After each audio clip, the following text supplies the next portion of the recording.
Okay, we're going to start off with a review where we ended yesterday with ionic bonding. So, remember that when we're dealing with ionic bonding, what types of elements are we dealing with? Elements. What type of elements? Metals and nonmetals. Correct. Okay, a metal and a nonmetal that form cations and anions and are called salts. Okay, metal and a nonmetal, cations and anions, salts. Remember also that ionic bonding is dealing with the transfer of electrons. The transfer. Covalent bonding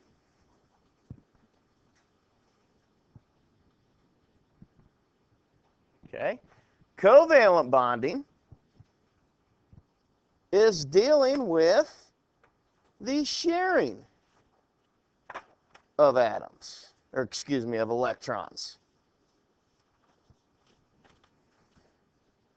So if we look, we're going to start out by looking at two fluorine atoms. Might as well take out your periodic tables, have them close by.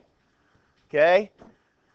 Two fluorine atoms. We know that if we're going to do the electron dot notation, we need to know how many valence electrons. If we look at the configuration, fluorine is 1s2, 2s2, 2p5. So on the outermost energy level, we have 7 valence electrons. So if we draw the dot structure for a fluorine, it would appear as so. Now, if we have two fluorines, they are both in need of how many electrons to fill that outermost orbital of S and P's? 1. So both of them need 1 electron. Would that make any sense for those two to try to gain or lose?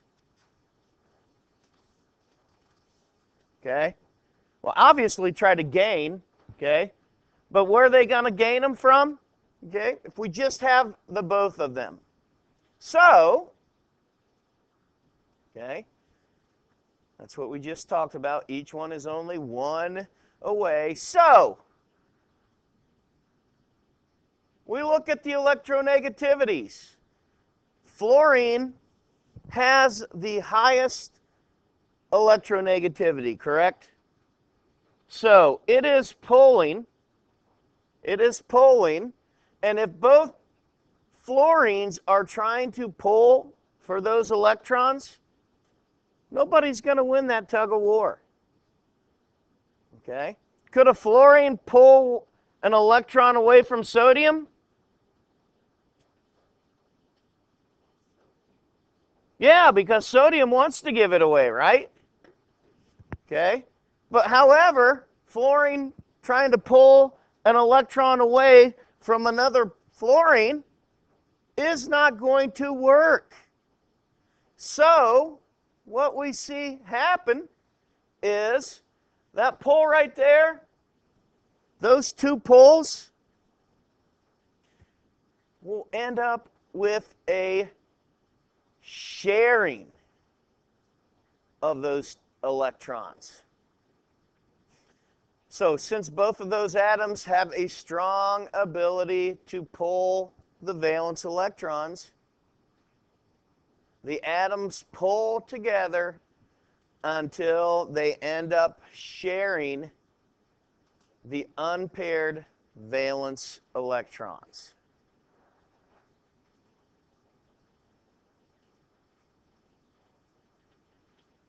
So we have a sharing. Now let's look back, okay? Let's look back. This right here, when they mean unpaired, okay? Those two are the unpaired electrons. These are paired. Okay, so those are paired electrons. Those are unpaired electrons. So when we talk about this right here, the unpaired electrons, we're going to get into a little bit of terminology here. Shared and unshared pair. Okay? Shared and unshared pair. So these electrons right here are not shared between the fluorines. So what I like to do every once in a while here, folks, just to give you color, okay, I like to just put these dots in different color. So I can say, all right, this fluorine is the blue fluorine.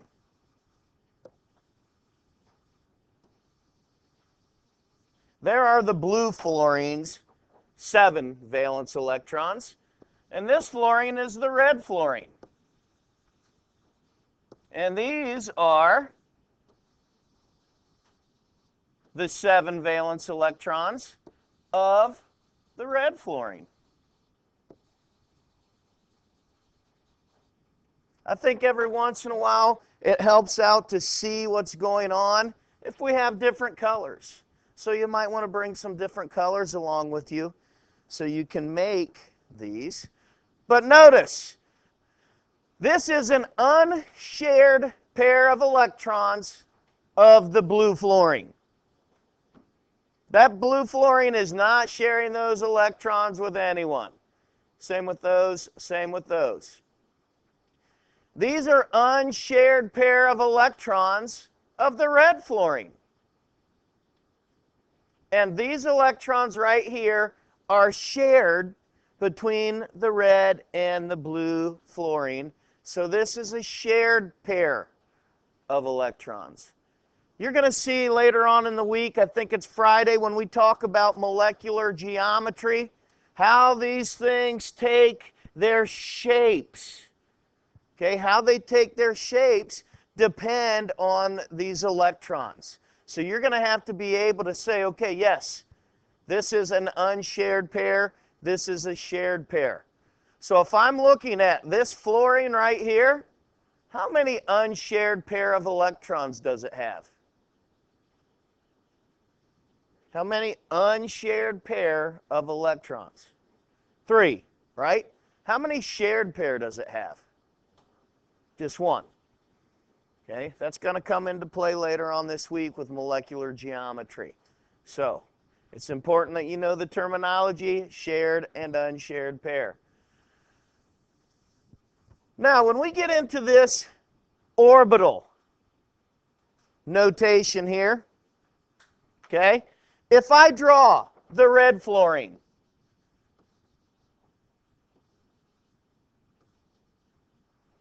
I would draw it like this.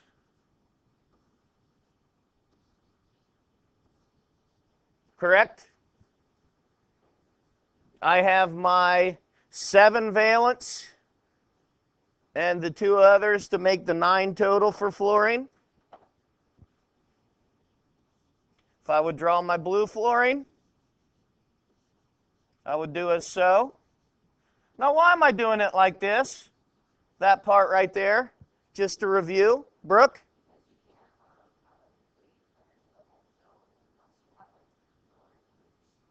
If we have equal energy orbitals, we have to put 1 on each one before I double up. What rule was that? Look back in your notes a couple pages. Hund's rule. All right, Hund's rule. I guess we didn't need to look back a couple pages, huh? So now, if you see, here is how it kind of helps me to see what's going on, that each one of these guys just has one place that they need another electron to fill that 2p sublevel. So each one of them just needs one, they're going to wind up sharing one electron. So this would be what we would call a single covalent bond. Okay, does that make sense with this right here? That both of them have one bonding area open to share?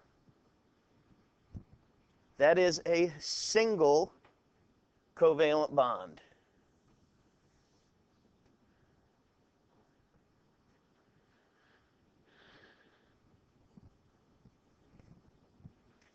That leads us to the octet rule. The octet rule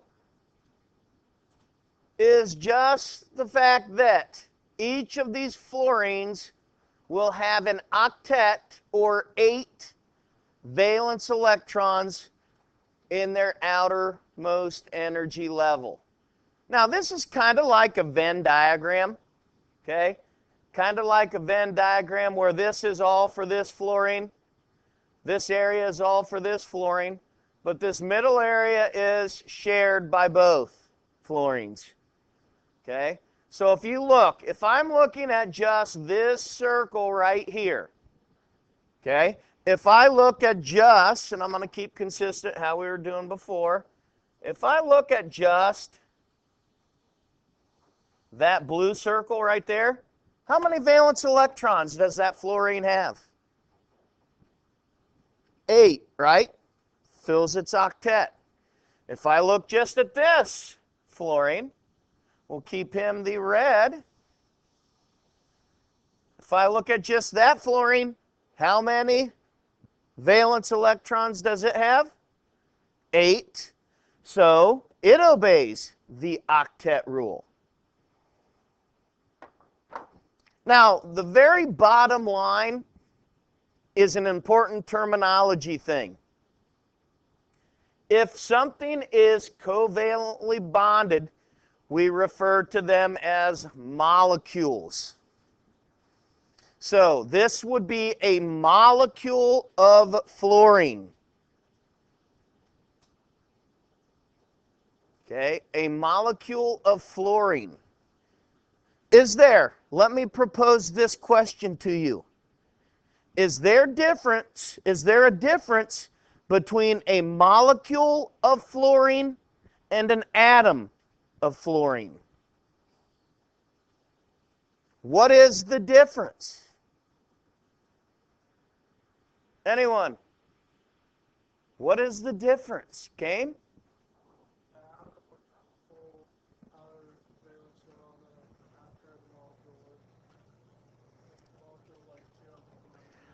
Right there you hit it. A molecule is 2 of them combined together. That is, what bonded? Covalently bonded. Okay? An atom would just be 1. Okay? An atom of fluorine, a molecule of fluorine. Okay? Now, if you remember back to yesterday, what did we call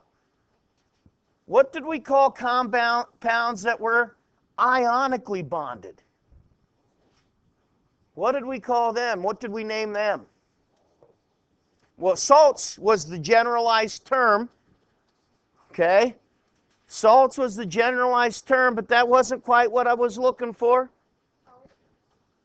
Halogens, halogens are just group 17. Okay? There was a term. It begins with an F. Okay? Begins with an F.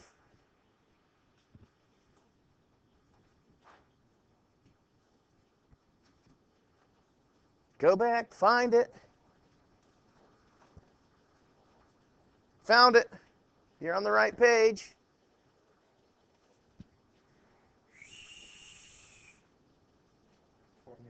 A formula unit. Okay, a formula unit. So ionically bonded compounds are formula units.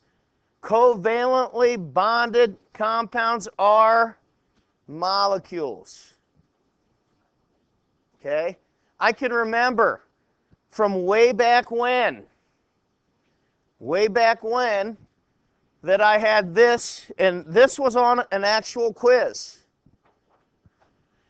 Okay?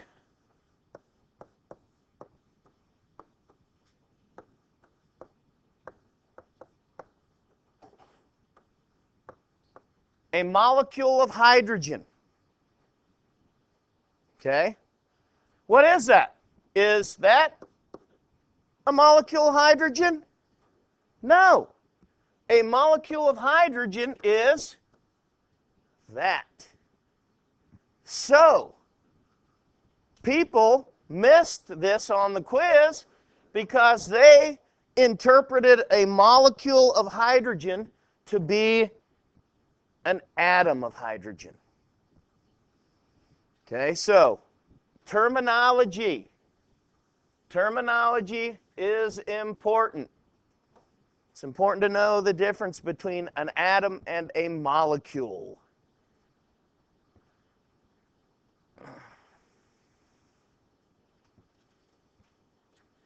Like I said to you before, that those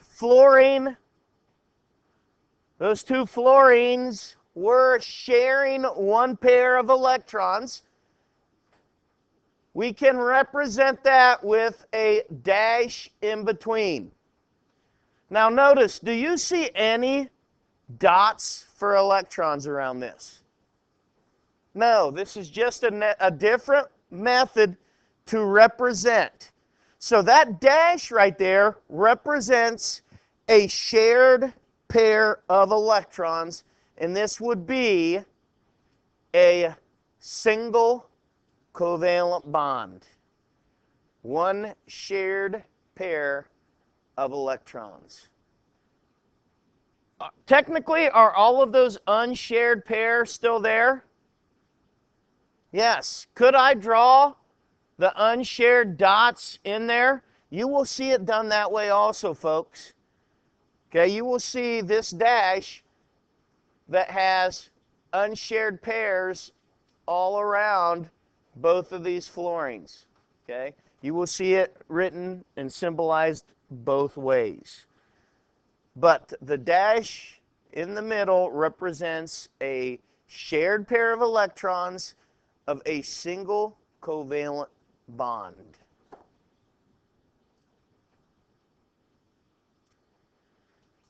Now, for our second example, we are going to eye a pair of oxygen atoms.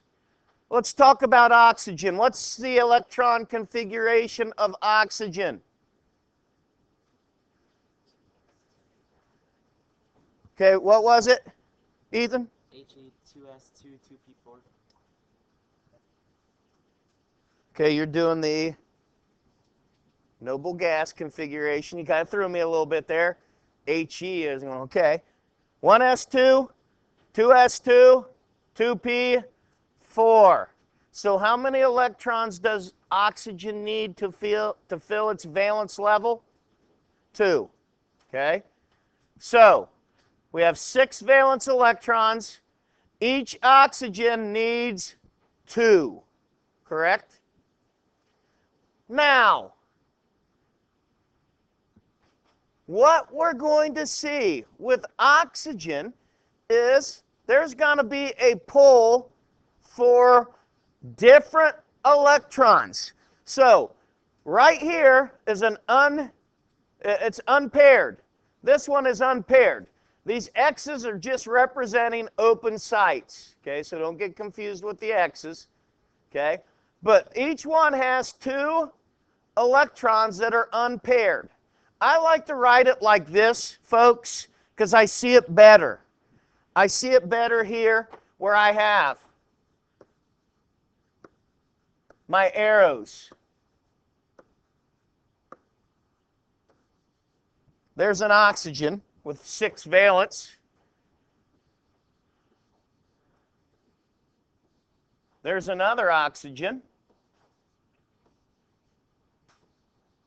Can you see now that each one has 2 spots? that they would like to have filled. So what's going to happen, just like before with the fluorines, these oxygens are going to try to pull each other's electrons to them. Oxygens are both pulling with the same electronegativity, correct? They're going to pull with the same amount. So they're going to pull and pull and pull until finally these two oxygen atoms share those 4 electrons. Okay? So the oxygen will share 2 pair of electrons instead of a single pair of electrons.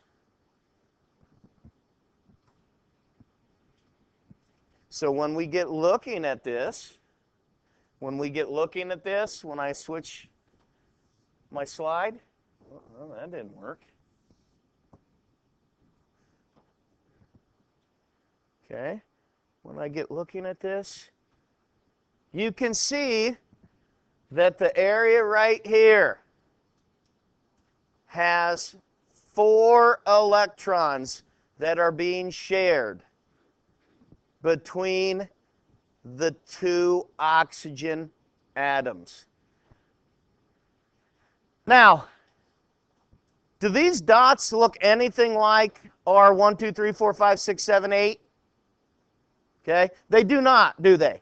You're going to see when these atoms are covalently bonding, those dots are going to take different positions.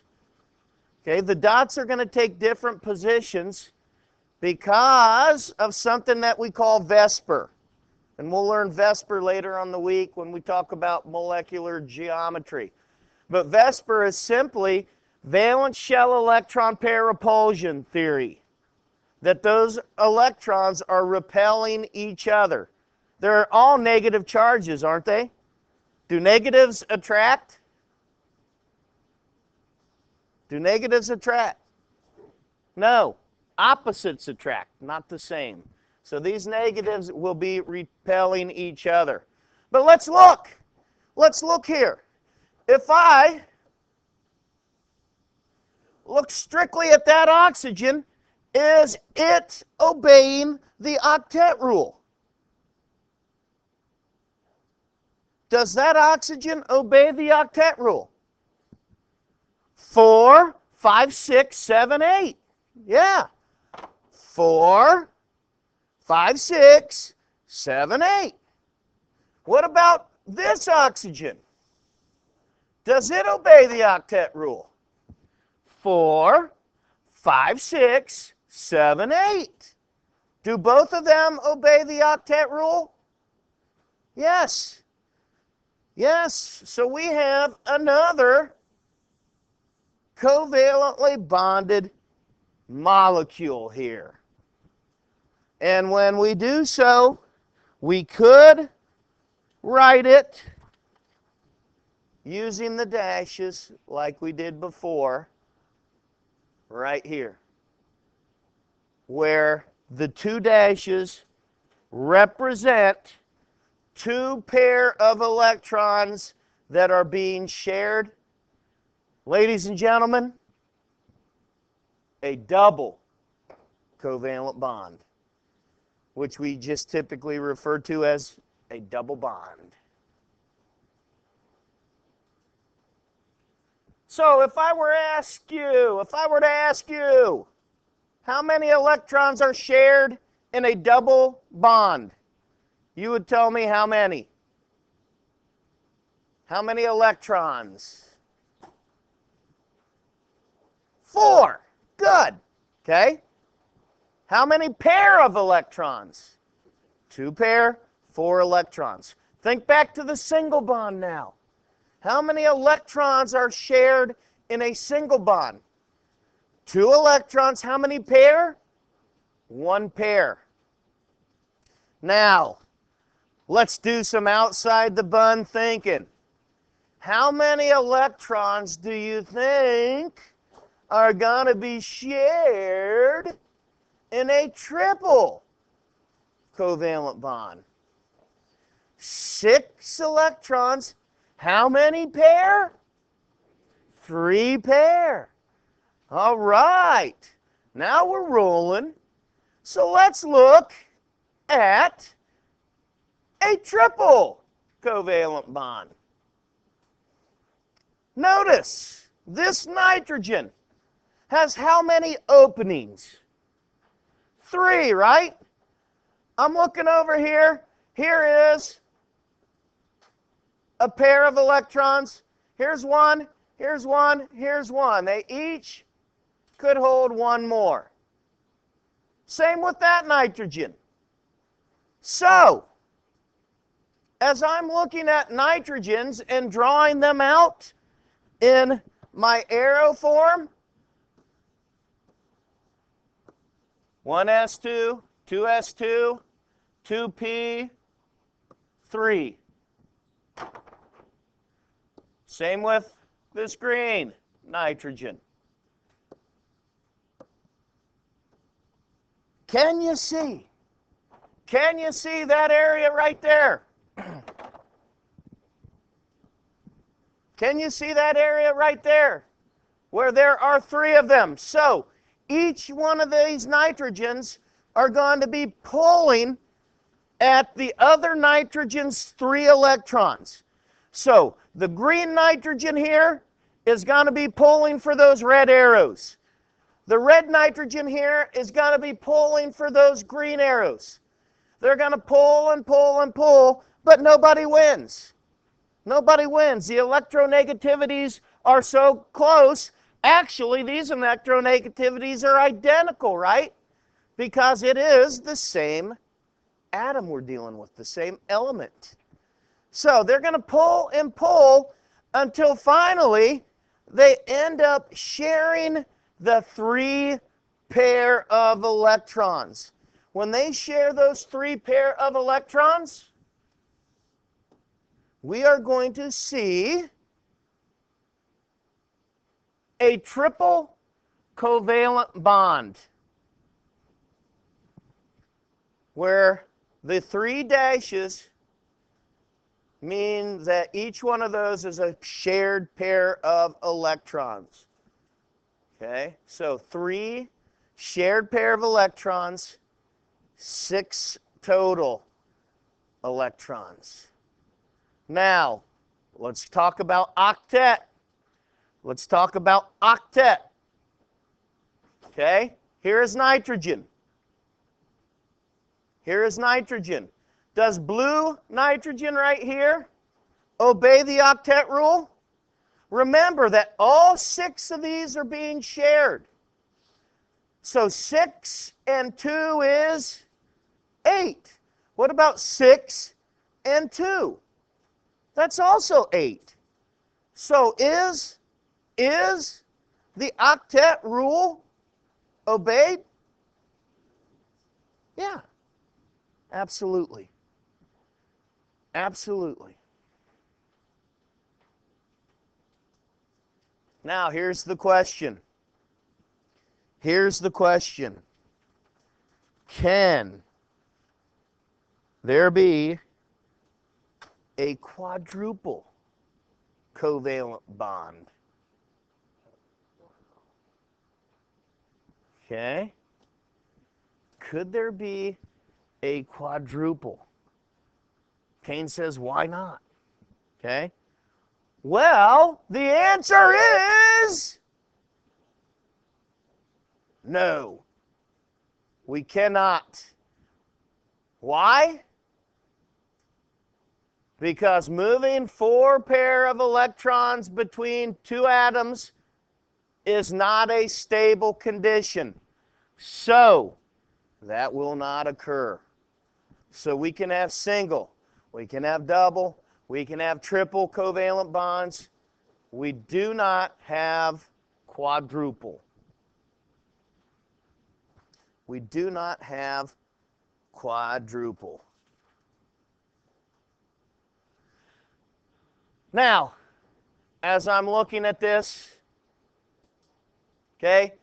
It might be hard for some of you folks to see, but this is a table of bond energy, comparing single, double, and triple covalent bonds.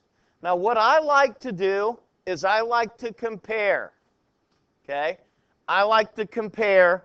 So, if I look at carbon to carbon, here is a carbon to carbon single bond. The bond energy is 348. Here is a carbon to carbon double bond. The bond energy is 614. Here is a carbon to carbon triple bond. The bond energy is 839. So the reason I put this chart up there is to show which is the strongest bond, a single, a double, or a triple. Triple, because it's saying right here 839. Okay? Which is stronger, a double or a single? A double. So in pecking order, the bond energies, the strength of the bonds, triple is the strongest, then double, then a single covalent bond. Okay? So, which is stronger? The triple. Here is another one that is dealing with bond lengths. Okay? Bond lengths. And just proving a point here, here are the carbons again. Now, when we single, double, and triple bond, okay?